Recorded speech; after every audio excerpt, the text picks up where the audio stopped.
Përplasja e presidencës dhe qeverisë në rrjetet sociale për çështjen e tarifës doganore ndaj produkteve amerikane ka nxitur reagime të shumta në vend. Replikat që dje janë zhvilluar në mes të zyrtarëve të presidencës dhe ministrit në detyrë të financave, Fikuran Murati, flasim për një mos koordinim të madh në mes të dy institucioneve. Njohësit e rrethanave politike kanë bërë me dije se presidenca dhe qeveria kanë mundur të trajtojnë më seriozisht këtë çështje. Albert Krasnishin nga Demokraci Plus ka vlerësuar se komunikimi tregon se zyrtarët e shtetit shqetësimin kryesor e kanë në ruajtjen e rehatisë pas orarit të punës. Tarifat e SBA-s kanë shkaktuar tensione dhe luftë tregtare në mbar botën, duke shqetësuar liderët e vendeve të prekura, të cilët përballen me pasoja ekonomike dhe diplomatike, dërsa shumë qeveri po kërkojnë zgjidhje dhe strategji për të përshtatur me këtë masa. Tek ne duket se shqetësimi kryesor është ruajtja e rehatisë pas orarit të punës, ka shkruar ai në profilin e tij në Facebook. Ai ka bërë me dije se ky komunikim në mes të presidencës dhe qeverisë tregon se shteti i Kosovës nuk merret seriozisht. Debati mes presidentes dhe ministrit të financave i karakterizuar nga mungesa e koordinimit dhe komunikimit institucional tregon qartë pse shteti ynë nuk merret më seriozisht në arenën ndërkombëtare në vend të një politike të jashtme të qartë dhe të konsoliduar. Shohim një qasje të organizuar, të diktuar nga protagonizmi dhe nevoja për vëmendje, ka vlerësuar ai. I shqetësuar me komunikimin në mes të dy institucioneve kryesore, është shprehur edhe avokati Arjanit Koçi. Ai ka reaguar ministrit në detyrë të ekonomisë Fikuran Muratit, i cili dje është përgjigjur në rrjetet sociale presidentes Vjosa Osmani në lidhje me çështjen e taksës ndaj produkteve amerikane. Ai ka fajsuar presidencën dhe qeverinë për komunikimet në rrjetet sociale, duke komentuar në statusin e Muratit. Avokati Koçi ka vlerësuar se kjo mënyrë e komunikimit është shqetësuese. Sipas tij, presidenca dhe qeveria duhet të bëhen serioze.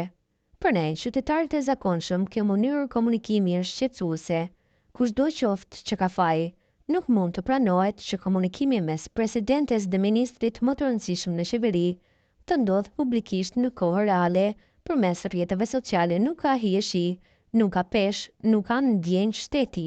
Ju lutem, komunikoni përmes kanaleve zyrtare apo takohuni, ka komentuar Koçi. Përplasja e presidentes me qeverinë. 3 minuta pasi presidentja Vjosa Osmani ka kërkuar zyrtarisht qeverisë Kurti heqjen e taksës prej 10% për mallorat amerikane, shefja e shtetit kërkesën e saj ka publikuar në llogarinë e saj në X. Sot, zyrtarisht i kërkova qeverisë së Kosovës që të pezullojë tarifat e importit për të gjitha produktet amerikane, një hap i rëndësishëm për të thelluar lidhjet ekonomike me aleatin ton më të ngushtë dhe për të dërguar një mesazh të qartë. Kosova është e gatshme për një marrëdhënie më të fuqishme me Shtetet e Bashkuara, me një vizion të qartë që do t'i bënte të dyja vendet tona më të forta, më të sigurta dhe më të begata, ka shkruar Osmani duke treguar efektet e këtij vendimi. Jam i bindur se kjo lëvizje do të hapë mundësi të reja për krijimin e vendeve të punës, shkëmbimin e teknologjisë dhe rritjen ekonomike afatgjate. Më shumë se një lëvizje ekonomike, ky është një objektiv i politikës së jashtme, duke riafirmuar përkushtimin tonë të përbashkët ndaj Kosovës dhe Shteteve të Bashkuara të Amerikës. Aleancë ndërtuar mbi vlerat e përbashkëta të lirisë dhe dekada të mbështetjes së palëkundur, ka shkruar ai. Publikimi i kësaj kërkese është bërë sebeb për një përplasje të re në mes të këtyre dy institucioneve. Ndaj kërkesës së shefes së shtetit, i menjëhershëm ka qenë reagimi i ministrit të financave Kurran Kurriziu. Ky i fundit e ka kritikuar presidenten Osmani për një bërje publike të kërkesës së tij. Sipas tij, kjo çështje është dashur të diskutohet larg mediave. Sot, pas orarit të rregullt të punës, në lajme lexova që presidentja e vendit i pas ka bërë kërkesë qeverisë për të pezulluar tarifat ndaj produkteve me origjinë nga SBA.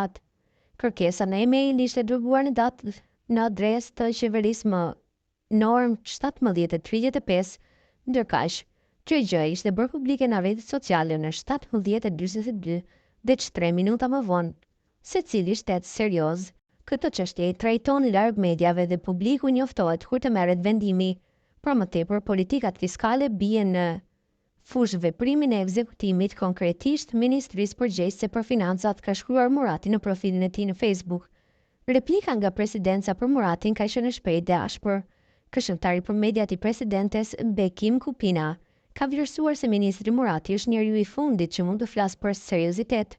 Një njeri që ende nuk e ka kuptuar që udhëheqja e shtetit është punë 24/7 dhe jo që përfundon në orën 16, një njeri që ende nuk e kuptojnë që sipas kushtetutës dhe komentarit të kushtetueses, objektivat e politikës së jashtme i përcakton institucioni i presidencës, që nuk e kupton që këto gjëra nuk janë thjesht veprime ekonomike, por veprime strategjike, ka reaguar ai.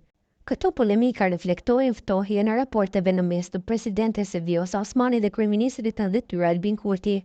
Këta të fundit dikur aleat në 2 vitet e fundit jo rrallë kanë replikuar në distancë për çështje të caktuara.